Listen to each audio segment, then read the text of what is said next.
Horas, Shalom, selamat hari Minggu Bapak Ibu Jemaat Tuhan yang terkasih dalam Kristus Yesus. Kita kembali boleh bertemu pada Minggu hari ini 26 Juli 2020, Minggu ke-7 setelah Trinitatis, dengan topik Minggu Kasih sebagai Perintah Baru. Saya ingin menyapa kepada seluruh jemaat Tuhan dimanapun berada, yang masih harus beribadah di rumah masing-masing, terkhusus untuk jemaat dan majelis jemaat HKBP Pardomuan Resort Simalingkar. Kiranya kita tetap boleh bersekutu di rumah kita masing-masing dengan firman Tuhan pada minggu hari ini. Terlebih dahulu kita bersama-sama memohon hikmat daripada Tuhan. Kita bersatu di dalam doa. Damai sejahtera Allah Bapa yang melampaui segala akal dan pikiran manusia, itulah yang memelihara hati dan pikiranmu di dalam Kristus Yesus Tuhan kita. Amin. Bapak Ibu Jemaat Tuhan yang terkasih, firman Tuhan dengan topik kasih sebagai perintah baru tertulis dari Yohanes 13 ayat 31 sampai 35. Saya ingin Bapak Ibu semua boleh membuka Bibel atau Alkitabnya masing-masing. Yohanes 13 ayat 31 sampai 35 dengan judul Perintah Baru. Saya akan bacakan untuk kita semuanya. Sesudah Yudas pergi, berkatalah Yesus, "Sekarang anak manusia dipermuliakan dan Allah dipermuliakan di dalam dia. Jikalau Allah dipermuliakan di dalam dia, Allah akan mempermuliakan dia juga di dalam dirinya dan akan mempermuliakan dia dengan segera. Hai anak-anakku, hanya seketika saja lagi aku ada bersama dengan kamu. Kamu akan mencari aku, dan seperti yang telah kukatakan kepada orang-orang Yahudi, ke tempat aku pergi tidak mungkin kamu datang, demikian pula aku mengatakannya sekarang juga kepada kamu. Aku memberikan perintah baru kepada kamu, yaitu supaya kamu saling mengasihi. Sama seperti aku telah mengasihi kamu, demikian pula kamu harus saling mengasihi. Dengan demikian semua orang akan tahu bahwa kamu adalah murid-muridku, yaitu jikalau kamu saling mengasihi." Demikianlah firman Tuhan yang menyapa kita pada minggu ke-7 setelah Trinitatis ini. Bapak Ibu Jemaat Tuhan yang terkasih dalam Kristus Yesus, saya tidak tahu apakah ada di antara Bapak Ibu yang pernah mengalami peristiwa sama seperti yang pernah saya alami ketika saya datang ke sebuah perkumpulan keluarga jauh yang mungkin bisa dikatakan satu opung atau satu kampung, kemudian kumpul di sebuah tempat, lalu bertemu dengan seseorang yang kita tidak tahu apakah dia itu namburu kita, apa bapak udah kita, atau bapak tua kita. Kita tidak pernah saling mengenal selama ini karena hubungan saudara kita masih dikategorikan jauh. Lalu tiba-tiba ada seseorang yang menghampiri saya dan mengatakan, kamu anaknya si A ya?" Lalu saya ketawa dan bilang, "Iya, bagaimana bisa tahu namburu? Atau bagaimana bisa tahu nantulang? Atau bagaimana bisa tahu bapak tua?" Lalu mereka akan mengatakan, "Ya jelaslah, hanya melihat wajahmu, senyummu, caramu berdiri, caramu berjalan, badanmu kelihatan kau itu anaknya si A," katanya seperti itu. Artinya saya di situ hanya tersenyum saja karena memang dalam keluarga saya termasuk fotokopi dari bapak saya atau orang tua saya sendiri, sehingga kemiripannya itu sangat besar. Sehingga membuat walaupun saya dengan keluarga saya itu tidak pernah saling mengenal satu sama lain selama ini, tapi kemiripan yang ada di antara saya dengan orang tua saya membuat orang mengenal saya meskipun belum selama ini bertemu atau belum pernah selama ini bertegur sapa dan mengetahui bahwa saya itu anaknya siapa. Dari situ yang mau dikatakan adalah, Bapak Ibu, kenapa saya menyinggung masalah hal kemiripan di dalam keluarga yang membuat kita dikenal sebagai anak seseorang, yaitu kemiripan dalam hal fisik pertama sekali, karena manusia pertama sekali tentu memandang dalam hal fisik. Dia melihat bahwa saya punya kemiripan yang begitu banyak dengan orang tua saya, sehingga meskipun kami tidak pernah saling mengenal, mereka bisa tahu saya itu anaknya si A. Nah, Bapak Ibu Jemaat Tuhan yang terkasih, pada saat ini kita membahas masalah kemiripan dan artinya yang membuat seseorang mengenal kita, tapi bukan dalam hal fisik. Yang mungkin kita mengetahui bersama bahwa ketika Tuhan menciptakan manusia, Dia membuat manusia itu begitu istimewa, segambar dan serupa dengan Allah. Namun ketika berbicara segambar dan serupa dengan Allah atau imago Dei, bukan dalam hal fisik, karena kita tahu manusia sendiri mukanya itu beda-beda. Tapi kemiripan dan kesegambaran yang ada di antara manusia yang diberikan Tuhan keistimewaan, kesegambaran dengan Dia. Inilah yang Tuhan harapkan, membuat orang mengenal Tuhan kita yang kita sembah itu, mengenal Dia melalui kita, ciptaannya yang segambar dan serupa dengan Dia. Dalam hal kebaikan, Tuhan membuat kita begitu istimewa dalam hal sifat karakter yang mampu untuk menjadi mirip atau sesuai dengan Allah yang menciptakan kita dengan begitu istimewa. Jadi kemiripannya ini diharapkan dalam firman Tuhan, seperti saya yang dikenal karena kemiripan fisik tadi meskipun tidak saling kenal. Yang Tuhan mau adalah bagaimana agar orang yang ada di sekitar kita boleh mengenal Tuhan kita dan mengatakan, "Hei, kamu orang Kristen pasti." Karena kamu seperti dikatakan apa yang Tuhan mau. Apa yang Tuhan mau membuat orang mengenal kita sebagai pengikut Kristus atau seorang Kristen, anak Tuhan. Itu yang dikatakan dalam ayat 34 dan 35. Saya ingin Bapak Ibu kembali memperhatikan Bible dan Alkitabnya masing-masing. Ketika di sini Tuhan katakan, "Aku memberikan perintah baru, yaitu supaya kamu saling mengasihi. Sama seperti aku mengasihi kamu, kamu harus saling mengasihi. Supaya dengan demikian semua orang tahu bahwa kamu adalah murid-muridku kalau kamu saling mengasihi." Oleh karena itu yang Tuhan mau kemiripan bukan dalam hal fisik yang dibicarakan, tapi bagaimanakah perjalanan hidup kita selama ini. Sudahkah orang mengenal kita adalah orang Kristen karena tingkah laku perbuatan kita, perkataan kita yang benar-benar saling mengasihi? Sudahkah dalam lingkungan keluarga kita selama ini, di tetangga kita orang mengatakan, pasti kau keluarga Kristen, kalian penuh dengan kasih, kalian penuh dengan cinta kasih, kalian pasti keluarga Kristen. Sudahkah orang di sekitar kita mengatakan, pasti kau orang Kristen, kau pasti orang Kristen, kau penuh dengan kasih, kau mampu memaafkan temanmu yang begitu menyakitimu, kau pasti orang Kristen, kau mau menolong orang, kau pasti orang Kristen. Sudahkah orang mengatakan kepada kita sebagai orang yang mengatakan dirinya Kristen, tanpa mungkin selama ini mengenal dengan dalam, orang bisa mengatakan, kamu pasti Kristen, kamu pasti keluarga Kristen, karena melihat bahwa kita hidup dengan penuh dengan kasih. Kasih yang adalah ciri khas karakter dari orang Kristen. Karena perintah baru ini Tuhan berikan kepada kita, kepada para murid-muridnya, untuk mengatakan kepada mereka bahwa kalau kalian murid-muridku, kalian harus saling mengasihi. Karena itulah yang menunjukkan bahwa kalian murid-muridku. Apa yang menunjukkan saya anak dari Bapak saya secara fisik terlihat.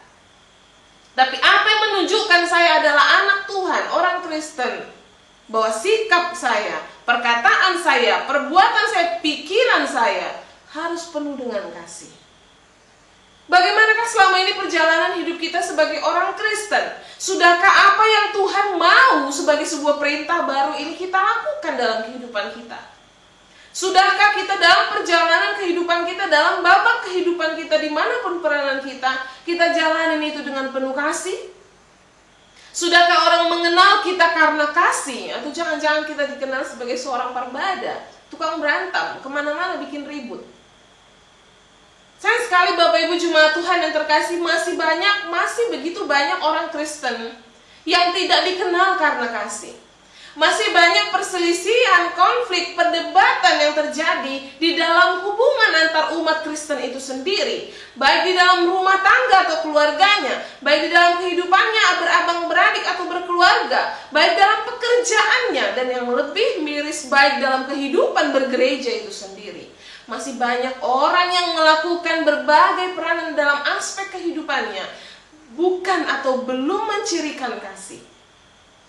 Saya ingin mengatakan demikian mengapa dalam zaman yang semakin berkembang ini, justru semakin banyak rumah tangga atau keluarga Kristen yang sirang-sosirang, yang berpisah dengan istilah yang dipakai artis, saya tidak cocok lagi sama dia, saya tidak sanggup lagi menerima dia. Maka mereka sirang-sosirang, dibilang pisah nggak mungkin, akhirnya tahan-tahanan, jauh-jauhan. Tidak seperti layaknya lagi rumah tangga.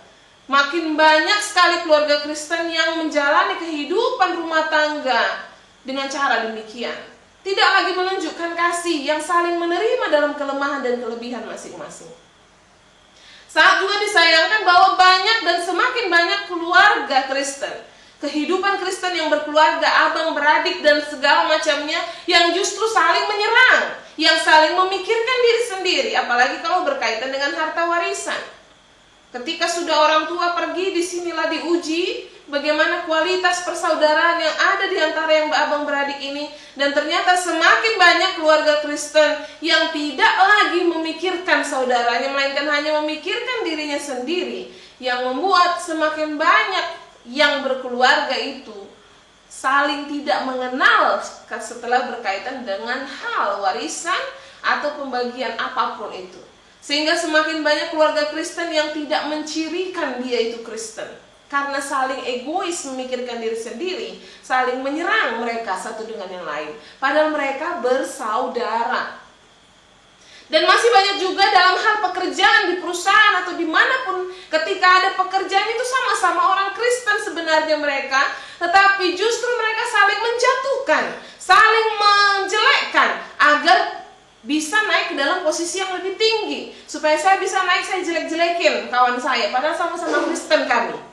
Kita bisa melihat di situ juga bahwa dalam kehidupan pekerjaan sekalipun pun masih juga ada orang yang seperti itu, yang saling menjatuhkan dengan satu dengan yang lain hanya untuk naik kepada jabatan yang lebih tinggi, punya posisi di tengah-tengah perusahaannya.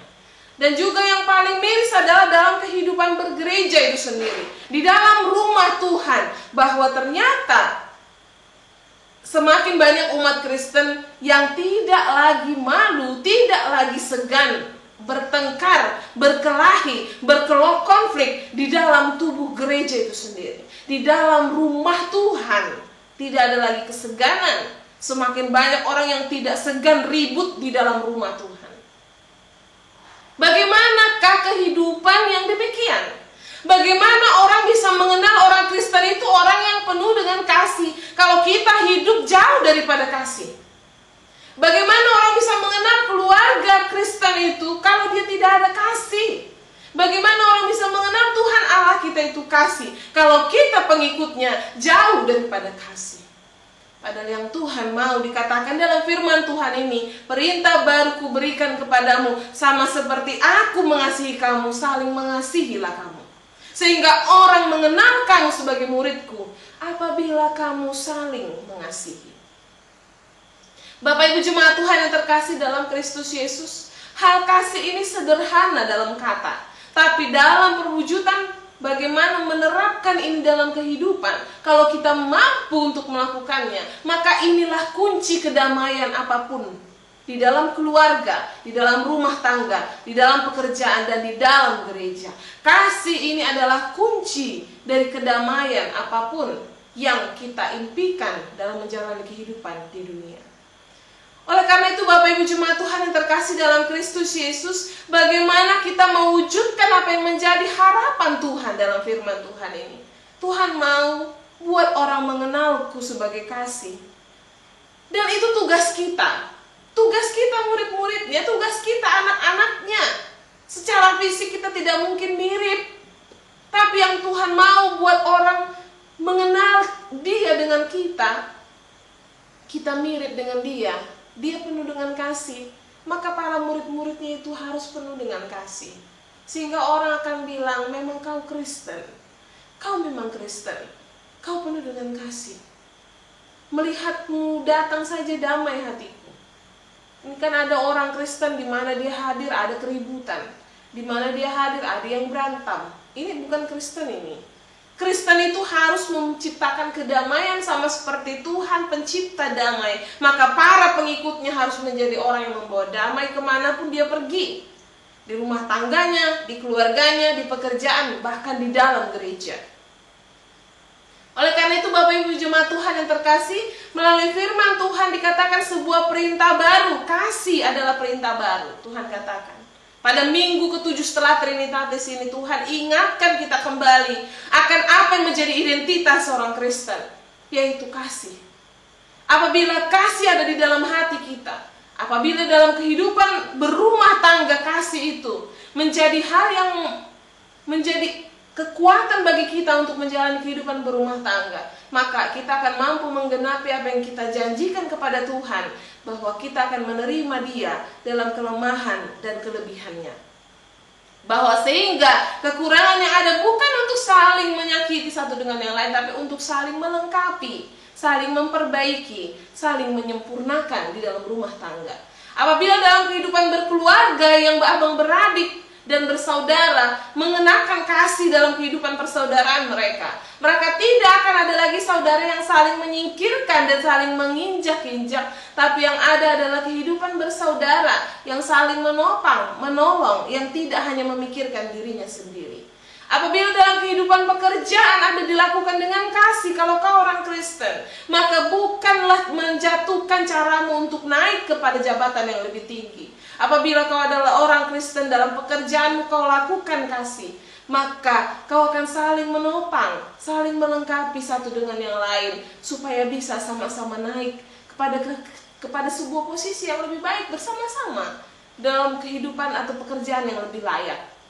Dan dalam kehidupan bergereja itu sendiri, kalau kita mengenakan kasih, kalau kita ke gereja, mungkin saat ini kita di rumah kita masing-masing, tapi sebelum terjadi wabah ini, kita bisa menyadari dan melihat bersama bagaimana fenomena kehidupan bergereja, keributan tidak lagi disegani ada dalam rumah Tuhan. Maka dalam firman Tuhan, kalau kau kenakan kasih dalam kehidupanmu bergereja, bertuhan, maka seharusnya bukan saling menyingkirkan dalam kelemahan, bukan saling menjatuhkan, tetapi kau harus ada satu dengan yang lain untuk saling melengkapi, saling memperbaiki, saling memajukan keberadaan rumah Tuhan.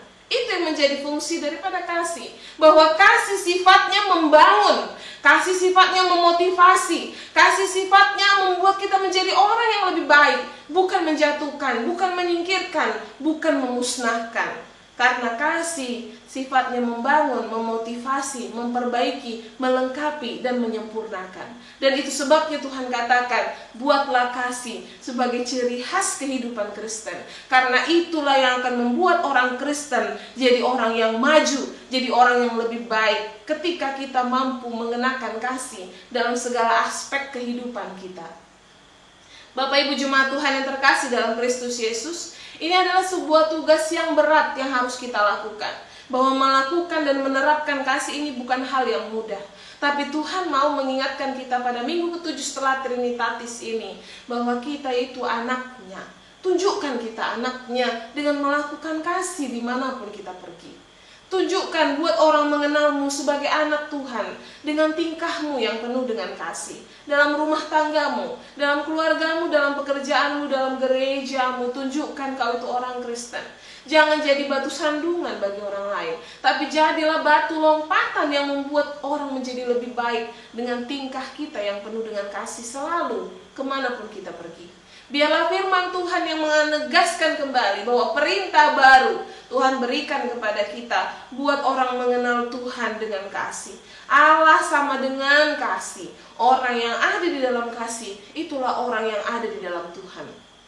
Jadi jangan ada orang yang mengatakan dia Kristen, saya ada di dalam Tuhan, tapi tingkahnya tidak ada kasih sedikit pun. Itu tidak mungkin. Allah sama dengan kasih. Kalau orang ada di dalam kasih, dia ada di dalam Allah. Kalau orang ada di dalam Allah, tingkahnya, perbuatannya, perkataannya, pikirannya, semua dipenuhi dengan kasih. Itulah orang yang ada di dalam Allah. Dan itulah yang Tuhan mau ada dalam diri kita semua, Bapak Ibu Jemaat Tuhan yang terkasih. Pada minggu ke-7 setelah Trinitatis ini, ingatlah apa yang menjadi identitas diri kita, yaitu kasih. Tuhan mau semua muridnya saling mengasihi. Belajarlah untuk semakin saling mengasihi setiap harinya. Dalam rumah tanggamu, suami istri, ayah, ibu, dan orang tua dan anak, antara yang abang beradik, antara yang satu pekerjaan, antara yang satu gereja. Tunjukkanlah, lakukanlah semuanya itu dengan kasih. Dengan kasih. Hanya kasih yang akan memampukan kita menerima segala kekurangan yang ada di antara orang-orang yang ada di sekitar kita, dan memampukan kita untuk membuatnya menjadi orang yang lebih baik, termasuk diri kita sendiri. Memahami kekurangan kita dan memperbaiki apa yang perlu untuk kita perbaiki demi kepentingan bersama. Biarlah firman Tuhan ini semakin memotivasi kita semua untuk kembali mengingat sebuah perintah baru telah Tuhan berikan kepada kita, sebuah hukum, yaitu hukum kasih, yang menjadi dasar dari segala hukum yang ada di dunia, menjadi dasar dari segala perbuatan kita, menjadi ciri khas dari orang-orang yang mengatakan dirinya anak Tuhan adalah orang yang selalu memakai kasih dan selalu melakukan kasih kemanapun dia pergi dan apapun yang dia lakukan. Kiranya kita semua boleh dipenuhi dengan kasih sebagai perintah baru daripada Tuhan Allah kita. Amin, kita berdoa. Ya Allah, Bapa kami yang bertahta dalam kerajaan surga, kami sungguh bersyukur Tuhan buat firman-Mu yang menyapa kami pada minggu hari ini. Engkau berikan kami kesehatan sehingga kami boleh berkumpul Tuhan untuk mendengarkan firman-Mu, memuji Engkau Tuhan dengan mengingat segala perbuatan-Mu dalam kehidupan kami. Engkau mengajarkan kami Tuhan sebuah perintah baru telah Engkau berikan kepada kami, yaitu kami Tuhan harus hidup dengan saling mengasihi satu dengan yang lainnya Tuhan. Engkau memberikan kami perintah itu untuk kebaikan kami Tuhan, karena hanya kasih yang bersifat membangun, memotivasi, memperbaiki, melengkapi dan menyempurnakan. Oleh karena itu apabila kami anak-anak-Mu Tuhan, kami mendengarkan perintah-Mu Tuhan, kami mengenakan kasih kemanapun dan dimanapun peranan kami Engkau berikan kepada kami Tuhan, maka sesungguhnya hidup kami akan semakin lebih baik lagi, semakin sesuai dengan kehendak-Mu, dan semakin Engkau sempurnakan Tuhan dengan kasih yang Kau ajarkan kepada kami. Bapa yang maha baik dan penuh kasih, biarlah Tuhan kami mengingat perintah-Mu ini, sehingga kami melakukan segala peranan kami di tengah-tengah rumah tangga kami, di tengah-tengah keluarga kami Tuhan, di tengah-tengah pekerjaan kami, di tengah-tengah gereja-Mu Tuhan. Kami melakukan semuanya dengan dasar kasih-Mu saja Tuhan, sehingga semua yang kami lakukan Tuhan boleh menunjukkan kehadiran-Mu Tuhan, bahwa orang-orang yang ada di dalam Engkau, anak-anak-Mu Tuhan, haruslah menunjukkan kasih kemanapun dia pergi dan apapun yang dia lakukan Tuhan, yang Kau percayakan kepadanya. Berikan kami kemampuan untuk melakukan firman-Mu ini Tuhan dalam kehidupan kami, agar kami Tuhan boleh dikenal orang-orang yang ada di sekitar kami dan kemanapun kami pergi sebagai anak-anak-Mu, karena tingkah, perbuatan, perkataan dan pikiran kami yang selalu penuh dengan kasih. Bapa yang baik dan penuh kasih, berikan kekuatan dan daya tahan tubuh senantiasa kepada seluruh para medis. Kami tidak henti-hentinya Tuhan berdoa untuk mereka. Berikan kekuatan dan daya tahan tubuh agar jangan ada yang sakit, jangan ada lagi Tuhan yang menjadi korban. Berikan mereka kekuatan untuk menyembuhkan seluruh pasien. Berikan hikmat-Mu Tuhan menemukan vaksin dengan segera, sehingga wabah ini boleh hilang Tuhan dari dunia ini. Berikan dan jagai juga Tuhan keluarga mereka yang harus mereka tinggalkan terus-menerus karena tugas mereka Tuhan, agar semua dalam keadaan sehat. Engkau berkati semua pasien Tuhan, berikan selalu semangat yang daripada-Mu, sehingga semakin kuatlah Tuhan semua penanganan medis yang diberikan kepada mereka, sehingga mereka boleh sehat pulang ke rumah mereka masing-masing berkumpul dengan keluarga. Berikan kami hikmat Tuhan, apabila Engkau masih berikan kami kesehatan, sehingga kami tetap berhikmat mengikuti semua protokol kesehatan Tuhan setiap harinya, agar kami tetap dalam keadaan sehat dalam penyertaan-Mu Tuhan. Sertai semua jemaat-Mu Tuhan dimanapun berada, terkhusus jemaat dan majelis jemaat HKBP Padomuan Tuhan, dimanapun dan apapun yang mereka kerjakan setiap harinya. Engkau berkati Tuhan, agar menjadi kecukupan Tuhan di tengah-tengah keluarga mereka masing-masing. Engkau berkati Tuhan, dan kuatkan yang sedang mengalami sakit penyakit. Engkau berikan kesembuhan Tuhan, agar kiranya mereka boleh merasakan sukacita Tuhan dengan kesehatan yang Engkau anugerahkan. Berikan semangat kepada yang berputus asa, berikan harapan Tuhan, berikan senantiasa berkat-Mu kepada seluruh jemaat dan majelis jemaat-Mu Tuhan, agar sukacita Tuhan tetap menjadi milik kami Tuhan meskipun di tengah wabah ini. Dan biarlah kasih-Mu Tuhan melingkupi hati kami semua satu persatu, sehingga kasih-Mu semakin menguasai hati kami, hidup kami, sehingga kami boleh merasakan sukacita Tuhan hidup di dalam Engkau. Terima kasih Bapa yang baik buat segala harapan kami, segala rencana kami semua letakkan ke dalam tangan pengasihan-Mu. Kami percaya kepada-Mu Tuhan. Kiranya Engkau selalu mengabulkan apa yang menjadi pengharapan kami seturut dengan kehendak-Mu Tuhan. Ampuni kami akan kesalahan kami Tuhan, agar kami layak menerima berkat-Mu dan layak disebut sebagai anak-anak-Mu. Dengarkanlah doa dan permohonan ini Bapa, di dalam nama anak-Mu Tuhan Yesus Kristus kami berdoa dan mengucap syukur. Amin. Demikianlah Bapak Ibu Jemaat Tuhan yang terkasih, firman Tuhan yang menyapa kita pada minggu ke-7 setelah Trinitatis ini. Saya percaya perintah baru telah diingatkan kembali kepada kita semua. Kenakanlah kasih kemanapun kita pergi, apapun peranan kita. Jadikanlah kasih sebagai kunci, alat, landasan utama untuk berbuat apapun, sehingga kehidupan kita semakin sempurna, semakin lengkaplah sukacita kita semua. Meskipun di tengah wabah ini kita tetap semangat karena kasih yang melingkupi hati dan hidup kita semua. Tuhan yang memberkati kita semua Bapak Ibu Jemaat Tuhan yang terkasih. Shalom.